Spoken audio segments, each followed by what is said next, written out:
Registration చేయించుకున్న వారు తగిన పత్రాలతో రిజిస్ట్రేషన్‌కి రావాలని, లేకుంటే రిజిస్ట్రేషన్‌లు జరగవని పలాస సబ్ రిజిస్టర్ కవిటయ్య తెలిపారు. ఈ మధ్య కాలంలో కొంతమంది వ్యక్తులు కార్యాలయాలకు వచ్చి గొడవలు సృష్టిస్తున్నారని, శుక్రవారం నందిగామ మండలం శాసనం చెందిన ఓ వ్యక్తి కార్యాలయానికి వచ్చి ఎటువంటి పత్రాలు లేకుండా రిజిస్ట్రేషన్ చేయమని గొడవ చేశాడని, ఇటువంటి వ్యక్తులపై కఠిన చర్యలు తీసుకుంటామని తెలిపారు.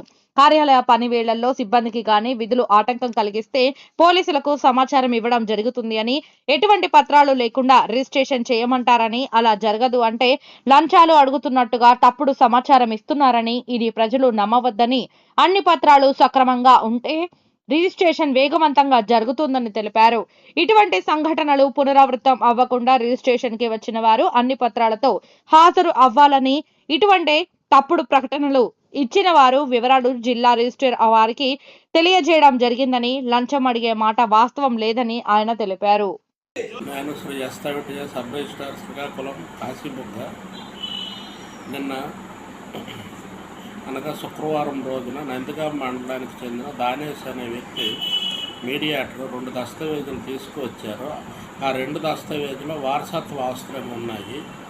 అందువలన వారికి ఏ విధంగా దఖలు పడిందని తెలియడం కోసం ఎంఆర్ఓ సర్టిఫికేట్ అడిగాము. ఆయన ఆల్కహాల్ తాగి ఉన్నారు. సర్టిఫికేట్లు తీసుకురమ్మంటే సర్టిఫికేట్లు రాలేదు సరే కదా, అసత్య ఆరోపణలు చేస్తూ డబ్బులు అడుగుతున్నామని గట్టిగా అరుస్తూ డబ్బులు అడుగుతున్నామని ఆఫీసులో కేకలు వేస్తూ ఉన్నాడు. ఉదయం 11:30 నుంచి రాత్రి 7 వరకు ఇదే తంతు జరిగింది. ప్రజల రిజిస్ట్రేషన్లకు కూడా చాలా అంతరాయం జరిగింది. పైగా స్థానిక మీడియాను కూడా తప్పుదోవ పట్టిస్తూ మీడియాని రప్పించి తన ఇష్టం వచ్చినట్టు కేకలు వేశాడు.